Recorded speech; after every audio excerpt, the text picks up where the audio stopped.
Welcome to our channel. వర్షము ఎంతో ఆహ్లాదకరంగా ఉంటుంది. మెరుపు మెరిస్తే, వాన కురిస్తే, ఆకాశాన హరివిల్లు విరిస్తే ఆనందాల హరిజల్లు కురుస్తుందనుకుంటాం. అందరూ అందులో తడిసి ముద్దవుతారు. కానీ అలాంటి వర్షం కొన్నిసార్లు భయంకరంగా భయపెడుతూ ఉంటుంది. రక్తపు వర్షం పేరుతో ఎర్రటి రక్తంలాగా కారుతున్న వర్షం పడిందనుకోండి, అప్పుడు నిజంగానే అక్కడేదో జరిగింది, ఆకాశంలో ఏం జరిగిందో, ఏమైందో, ఏవో క్షుద్ర శక్తులు వచ్చినాయా, లేకపోతే ఇంకేమో వచ్చినాయా అని చాలామంది భయపడతారు. ఇలాంటి ఒక పరిస్థితి 2001 సంవత్సరంలో కేరళ రాష్ట్రంలో వచ్చింది. కేరళ రాష్ట్రం కొట్టాయం ఆ పక్క జిల్లాల్లో ఒక 2 సార్లు ఇలాంటి రక్తపు వర్ణంలో వర్షాలు పడ్డాయి. దాన్ని రక్తపు వాన, రెడ్ రెయిన్ లేదా బ్లడ్ రెయిన్ అనే పేరుతో చాలా ఆందోళనకు గురయ్యారు. అంటే ఎందుకు ఇలా వస్తుంది? ఇందులో ఏమైనా శక్తులు ఉన్నాయా, మాయలు ఉన్నాయా, మహిమలు ఉన్నాయా అని అందరికీ అదొక భయాన్ని సృష్టించింది. కానీ మనం భయపడుతున్నంత కాలం అందులో వాస్తవాలు తెలియవు. వాస్తవాలు తెలియాలంటే మనం చేయాల్సింది ఏంటంటే, ఆ వర్షము అది రక్తపు వర్షమా, అందులో నిజంగానే రక్తం ఉందా, లేకపోతే ఏముంది, ఏ మూలకాలు అందులో ఉన్నాయి, ఏ రసాయన పదార్థాలు అందులో ఉన్నాయి, వాటికి కారణాలు ఏమిటనేది తెలుసుకునే ప్రయత్నం చేసినప్పుడు, ఆ వాస్తవాన్ని తెలుసుకునే ప్రయత్నం చేసినప్పుడు మాత్రమే అందులో అది ఎందుకు ఆ రకంగా వచ్చిందనేది మనకు అర్థమవుతుంది. ఏ శక్తులు ఉన్నాయా, లేకపోతే శక్తులు లేకుండానే ఇలా జరిగిందా అనేది తెలుస్తుంది. ఆ ప్రయత్నమే centre for earth science studies అనే పరిశోధన సంస్థ అందులో ఉండి అక్కడి నుంచి ఆ నీటిని తీసుకుని వెళ్ళి అక్కడుండే ఆ భూమి అనేక అంశాలను తీసుకువెళ్ళి పరిశోధనలు చేసిన తర్వాత అనేక మూలకాలను అందులో కనుగొన్నారు. కానీ ఈ మూలకాలు అన్నింటిలో కూడా ఇంకొక తెలియని పదార్థం మీద కనపడతా ఉంది, రంగు కారణమైన పదార్థం. అదేంటి అనేది తెలుసుకోవాలంటే ఇవేవో వృక్ష జాతికి సంబంధించిన అంశాలుగా ఉన్నాయేమో అని ఆలోచించి, ఇవి మేము కాదు, వృక్షాలకు సంబంధించిన రీసెర్చ్ చేసే వాళ్ళకి వెళ్తే బాగుంటుందనే ఉద్దేశంతో tropical biological gardens and research institute for microbiology studies అనే ఒక సంస్థకి వాటిని ప్రభుత్వం ద్వారా పంపించడం జరిగింది. ఆ సంస్థ వాటిని పరిశీలించి అనేక పరిశోధనలు జరిపి ఏమై ఉంటుంది, ఎందుకు ఉంటుంది, ఏమిటి అని ఇక్కడ అనేక రకాల జీవజాతులకు సంబంధించిన అంశాలని పరిశీలించి, ఆ వృక్ష జాతులకు సంబంధించిన అంశాలని పరిశీలించి వాళ్ళు చివరగా తేల్చింది ఏమిటంటే,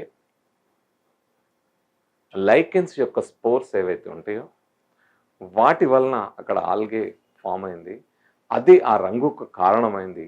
ఈ లైకెన్ స్పోర్స్ చాలా పెద్ద ఎత్తున అక్కడ ఆ నీటిలో ఆ వానతో పాటు కలిసి రావడం వల్ల ఇది జరిగింది అనేది వాళ్ళు కనుగొన్నారు. అయితే ఈ లైకెన్ స్పోర్స్ ఆ మేఘాల్లోకి ఎలా వెళ్ళాయి, లేదా వర్షం పడేటప్పుడు వాటితో ఎలా కలిసాయి, ఏమిటి అనే దాని మీద ఇంకా పరిశోధనలు జరిగి వాస్తవాలు తెలియాల్సిన అవసరం ఉంది. అంటే మళ్ళొకసారి ఎప్పుడైనా వాన కురిస్తే అవి ఎలా వెళ్ళినాయి ఏమిటనేది తెలిసే అవకాశం ఉంటుంది. కురిసిన తర్వాత ఆ నీటిని అక్కడ ఉండే ఆ మట్టిని వాటిని తీసుకెళ్లి పరిశోధన చేశారు కాబట్టి అసలు కారణం ఏంటిదనేది తెలుసుకునే ప్రయత్నం చేశారు. కారణం మాత్రం ఇది. ఆ రక్తపు రంగులో, ఆ ఎర్ర రంగులో ఆ వాన నీళ్ళు కనపడడానికి కారణం ఈ లైకెన్స్ యొక్క స్పోర్స్ పెద్ద ఎత్తున అక్కడ విడుదలవ్వడం, అందులో ఆ నీటిలో కలవడం వలన వాటికి ఆ రంగు వచ్చింది అనేది సైంటిఫిక్గా వాళ్ళు నిరూపించారు. అనేక సార్లు మనకి యాసిడ్ రైన్స్ కురుస్తాయి, నల్ల రంగులో వానలు కురుస్తాయి.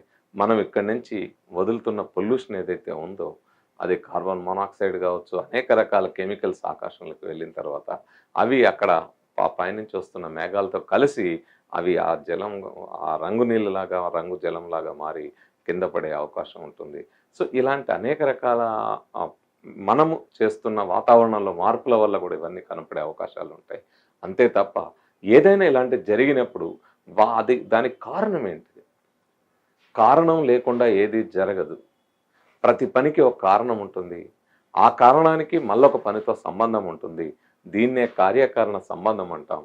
దీని ఆధారంగా మెథడ్ ఆఫ్ సైన్స్ పద్ధతుల్లో మనం పరిశీలిస్తే అది నిజంగానే రక్తపు వాన లేకపోతే మరేంటి అనేది తెలుస్తుంది.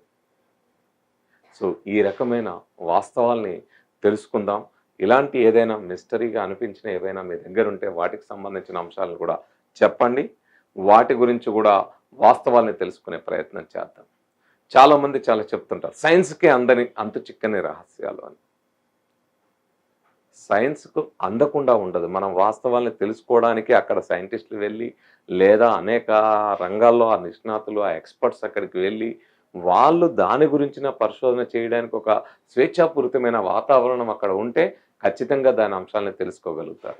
కానీ నమ్మకాల మాటున మనం వాటిని కప్పిపుచ్చాలనే ప్రయత్నం చేసినప్పుడు, వాస్తవాలు తెలుసుకోవడం సాధ్యం కాదు. ఖచ్చితంగా అనేక ప్రయత్నాల ద్వారా అనేక ఈరోజు టెక్నాలజీ చాలా అభివృద్ధి చెందింది.